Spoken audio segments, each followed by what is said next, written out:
વર્ષ 2010 ન્યૂ દિલ્હીમાં શરૂ થઈ હતી, જેના ફાઉન્ડર છે પિયુષ બંસલ, જેમનો મુખ્ય હેતુ એ હતો કે ભારતના નાના બાળકોથી લઈને મોટા વૃદ્ધો સુધી તેના આંખોની દ્રષ્ટિની ખામી દૂર થાય, તેથી તેમણે લેન્સકાર્ટ કંપનીની શરૂઆત કરી હતી. અને તેનો બીજો હેતુ એ હતો કે લેન્સકાર્ટ કંપનીની ફ્રેમ એટલી યુનિક હોય અને ટકાઉ હોય કે જે પહેરે તેના ચહેરો ખૂબ જ સુંદર લાગે અને તેમના ચહેરાનો જે શેપ છે એ પણ યુનિક લાગે.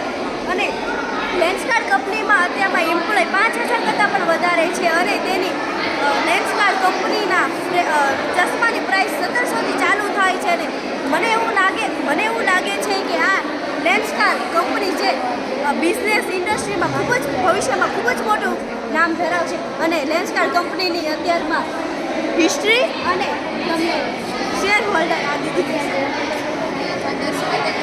દુકાન શરૂ